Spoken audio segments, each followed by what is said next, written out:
એમ આપણી પરંપરા હકારાત્મક છે, વિરોધ ન કરવો. જો આપણે અમે ઘણીવાર સાહિત્યમાં કહેતા હોય કે ભાઈ ડાયામાં ડાય કોમ કોણ, તો આપણે એમ કે વાણિયા.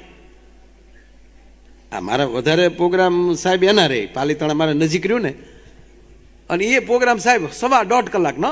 1.5 કલાકમાં તો બહુ સરસ મજા આવી ગઈ, હવે પૂરું કરી નાખો. અને પાછું સાહેબ બધું પોચું જ બોલવાનું.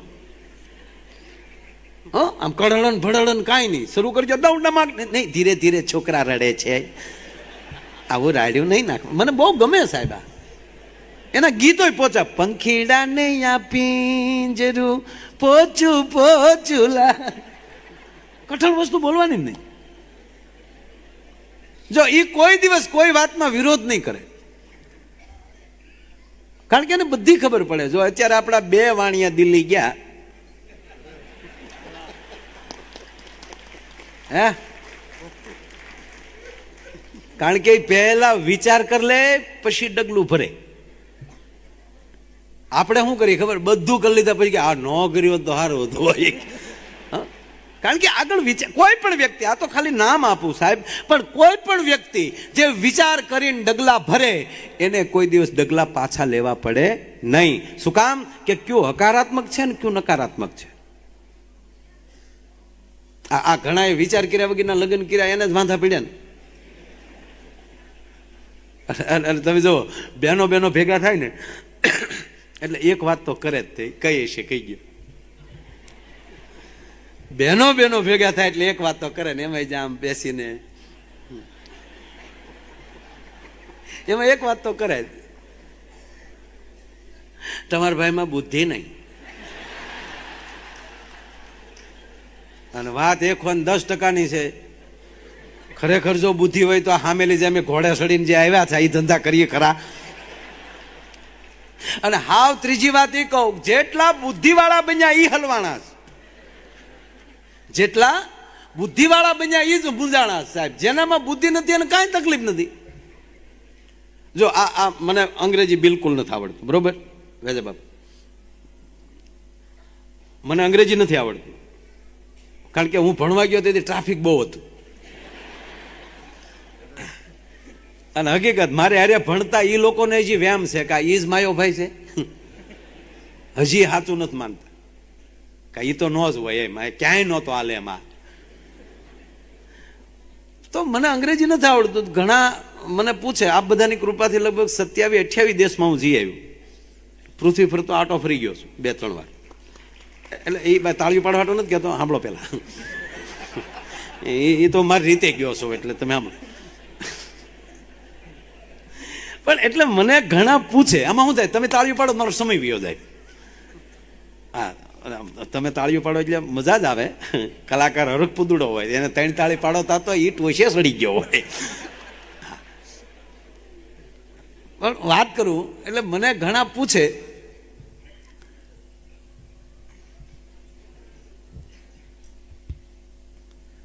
ગુણુભાઈ ક્યાં બેઠા?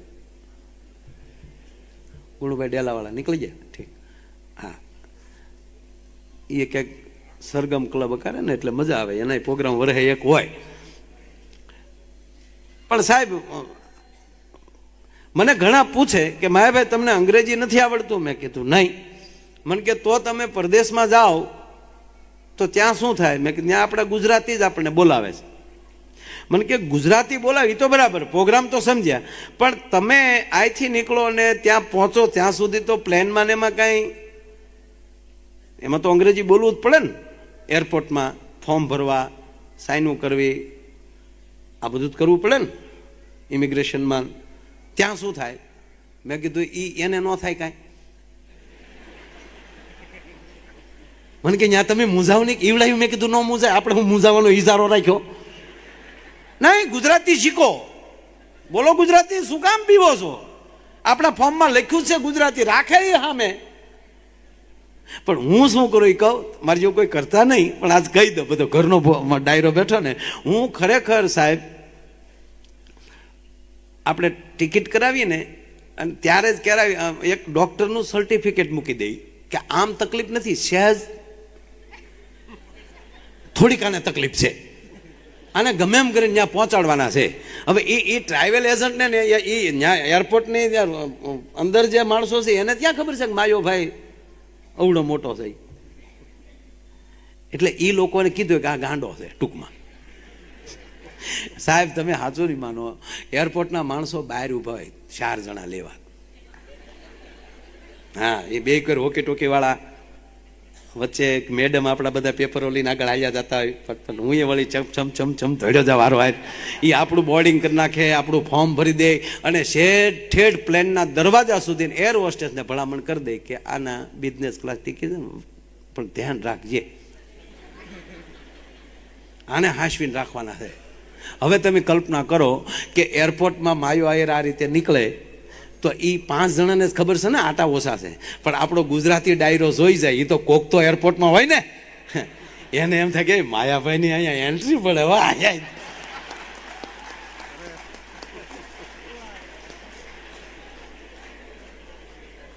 એ ક્યાં આપણું ફોર્મ જોવા જવાના કારણે હું લખાયું એમ. બસ દુનિયામાં મોજ કરવી તો ગમે એમ કરીને એન્ટ્રી પાડો. તમારી પોલ સતી ન થવી જોવે. તમે લોન ઉપર હાલતા હોવ, ગામને ખબર પડવી જોવે નહીં. આપણી ઘરે સાયકલ લેવાની ફેર ન હોય, બકાલું લેવાના પૈસા ન હોય તો આપણે સમાજમાં તો એ જ વાત કરવાની કે રોલ્સ રોય લખાવી છે. નબળો પીડ્યો મીર્યો. દુનિયામાં નબળું બિલકુલ પડવાનું થતું જ નથી સાહેબ. ઘણા વાતો કરે ને મને કે માયાભાઈ આ દુનિયા, અને હું મારા વિદ્યાર્થીઓને કહું, મારા પાસે સ્કૂલ છે બોલો, આ જેમ તમારા રાજકોટમાં સાંઈરામભાઈ બહુ સારી સ્કૂલ ચલાવે છે, એમ હું મારા વિદ્યાર્થીને કહું કે તમારે કાંઈ નહીં કરવાનું, અઠવાડિયે એકવાર 1 કલાક રોડે ઊભું રહેવાનું, અને રોડે જતા હોય માણસો જોવાના આ બધા ક્યાં જાય અને મારે ક્યાં જવાનું છે, હું શું કરું છું અને મારે ક્યાં પહોંચવું. એ બાળકોને એટલું જ કહું, તમારી માં તમને બહુ પ્રેમ કરતી હોય તો તમારા માટે રસોઈ બનાવી દે, તમારા માટે રોટલી ચોળી દે, અને બહુ પ્રેમ કરતી હોય તો કદાચ હાથમાં બટકું લઈ અને તમારા મોઢા સુધી કોળિયો આપે. પણ મિત્રો, ચાવવું તો તમારે પોતાને જ પડે ને પચાવવું તો તમારે પોતાને જ પડે. બાપ તમને બહુ પ્રેમ કરતો હોય તો તમારી ફી ભરી દે, સ્કૂલ અમારી બહુ સારી વ્યવસ્થા કરી દે, પણ ભણવું તો તમારે પોતાને જ પડે. એમ સાહેબ આ જીવનમાં જીવવું તો પોતાને જ પડે, એમાં બીજું કોઈ ના હાલે ભલા માણા. પણ હા, કૃપા હોય તો સારા મિત્રો મળે, સારા આવા ગ્રુપ મળે. આ કૃપા છે. આજે બધા ભાવથી ભેગા થઈ અને સાહેબ આ 22 દીકરીઓના જે લગ્ન કરવા અથવા તો જે વૃદ્ધાશ્રમ ચલાવે છે એમાંય નામ આપ્યું દીકરાનું ઘર. ત્યાં શબ્દ વાપર્યો દીકરાનું ઘર. એને પણ એમ ન થાય. એક જગ્યાએ મારો વૃદ્ધાશ્રમનો પ્રોગ્રામ હતો, બોલો, વૃદ્ધાશ્રમનો પ્રોગ્રામ હતો તો એક ભાઈ મને કે તમને શું લાગે ભાઈ, વાત કાંઈ કરાય નહીં, કાંઈક. અને તમે સાંભળી લો, હાવ વૃદ્ધાશ્રમ કાંઈ બાળકો મૂકી જાય એવું નથી. છોકરા બહાર નોકરીઓ કરતા હોય, ઘરે એકલા ટીવી સામું બેસવું, સમય વડીલોને જાય નહીં સાહેબ. એટલે એક વડીલો ભેગો એક સત્સંગ આપણે માની લેવાનો. આ આપણો દેશી ચોરો પાછો ચાલુ થયો છે ભલા માણા. નહીતર આપણા વડીલો ચોરે જ બેસતા છે ને આખો દી શું કરતા. પણ જે લોકો માવતરને જે દુખી કરે છે એ આખી જુદી વાત છે. એ તો વૃદ્ધાશ્રમ સુધી નથી પોગવા દેતા છે. અગાશીમાંથી ઘા કરી દઈશ.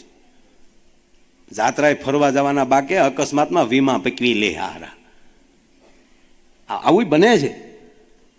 એવા માવતરનો જ્યારે પ્રશ્ન હોય ત્યારે ભૂલી માવતરની હોય છે, બાળકની નહીં. શું કામ? જેથી બાળકને જન્મ દીધો ને તે તેને રમાડતા આળસ થતી હતી. એન્ટ્રી પાડવાના દીકરા થયા કે અમારે તો કામવાળીઓ રાખે છે. અને જે માં એના દીકરાને કહેવા ગયો, સ્પષ્ટ બોલીશ, જે માં એના દીકરાને ધવરાવતા જ ભોઠી પડતી હોય ને એ દીકરો કોઈ દી તમારું ગઢપણ ન પાડી શકે. ભલા મને લખવું જણે લખી લેજો. એનો ભાગવતનો ચોખ્ખો દાખલો છે સાહેબ. આજકાલથી નહીં, 5000 વર્ષ પહેલાની તમને વાત કરીએ. આ પરિસ્થિતિ ક્યાં અત્યારે હતી ને અત્યારે નહીં. સમાજ એમણા માયલો જ આવે છે.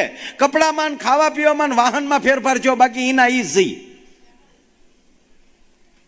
આ હકીકત છે. અત્યારે માણસો બાંધે છે ને ફાયરિંગ કરે છે, પેલા નહોતા બાંધતા, કોઈ નહોતું. આ મહાભારતમાં નો હગા કાકા દાદાના ભાઈઓ બાંધી લીધા, જો કોઈ નો આવ્યું. હવે ખૂટિયા જ બાંધતા હોય સાહેબ, કોઈ દી ખૂટીઓ ને હાંડીઓ બાજ્યા જ નથી. પાડા જ બાંધતા હોય ભાઈ, કાકીડા જ બાંધતા હોય. કોઈ દી એરું કાકીડો હામાં છા જ નથી. એરું જ બાંધતા હોય. એરું ઘીરે જ એરું મહેમાન થાય. પણ એરું ઘીરે કોઈ દી ખો મહેમાન થાય, મરવું હોય જાય. આ દુનિયાનો નિયમ છે સાહેબ. તમારી પતંગ તમારો પાડોશી જ કાપી શકે, બહારનો આવી જ ન શકે. પણ એમાંલી બાળકને માં કેટલા સંસ્કાર આપી શકે છે, એનો એક મારે નાનો પ્રસંગ છે, તમને આ ભાગવતનો જ કહું. ભાગવતમાં એક ધંધુકારી નામનો માણસ થયો છે. હવે એની માં, ભાગવતનો પ્રસંગ મારી માં સાંભળજો. એની માને અંદરથી જ એક એવી વાત કે બિલકુલ મારે બાળકને જન્મ દેવો નથી, મારું બોડી બગડે. સાહેબ આ સમયમાં એની બેનને ફરિયાદ કરે કે બેન મારે શું કરવું, મારે. અને એના પતિ છે બિચારા માનતાઓ કરે બધે. એક ઘરે મહેમાન ગયા, 5 છોકરા, પણ આમથી આમ જાય ને આમથી આમ જાય ને. એના બાપા કહે તો કીધું કરે નહીં. પછી મહેમાને કીધું કે આ છોકરા માનતા ના લાગે. તાક તમને કેમ ખબર પડી? તાક તમારું નથી માનતા નહીં કહે.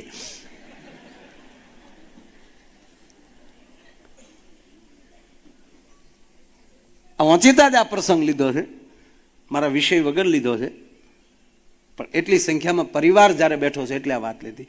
એ ધંધુકારીની જનેતા એના પતિ ઋષિઓ પાસે જાય, તપ કરે, ભજન કરે, અને છેલ્લે ઋષિએ ફળ આપ્યું. આલ્યું, આ ફળ તમારી પત્નીને ખવડાવજો, દીકરાનો જન્મ થશે. હવે ક્યાં જવું? ફરીવાર એ બેનને કીધું, એની પોતાની બેનને મળવા ગઈ અને કીધું કે હવે ફળ ન ખાઓ તોય ખરાબ, તો હવે શું કરું?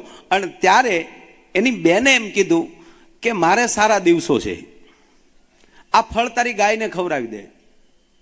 2-3 મહિના પછી તું મારે ઘરે રહેવા આવી આવ, હું તેડી જઈશ, મારા બનાવીને કહી દઈશ કે સારા દિવસો છે, એટલે હવે અમે ત્યાં રાખશું, દીકરાનો જન્મ થશે પછી મૂકી જાઉં. મારે જે બાળક જન્મે એ બાળક હું તને આપી દઈ, તું લઈને વહી આવજે. સાહેબ એ બાળક, એ ફળ છે એની ગાયને ખવડાવ્યું. ઓલે પણ જે દીકરાનો જન્મ થયો એનું નામ ધંધુકારી, એ હતો એની બેનનો દીકરો, આનો નહીં. એની બેનના દીકરાને લઈને ઘરે આવી અને અહીંયા ગાયે ફળ ખાધું, એને વાસરુનો જન્મ થયો. પણ આખું શરીર માણસનું, કાન ખાલી ગાયના, આનું નામ પડ્યું ગૌકર્ણ. તો ગૌકર્ણ મહાન થયા અને પરાયણે ઘરે લાવેલો છોકરો એ અતિ પાપી થયો. અને એટલું નહીં, એવો નરાધમ થયો કે ભારતની દીકરીઓએ એના મોઢામાં અગ્નિ નાખીને એને માર્યો. એ કેવા કૃત્યો કરે છે, કલ્પના કરો તમે. એટલે મારો વાત એટલી જ છે કે જે જનેતાને પોતાના બાળક પ્રત્યે પ્રેમ ન હોય, એ બાળકને કોઈ દી મા પ્રત્યે પ્રેમ હોતો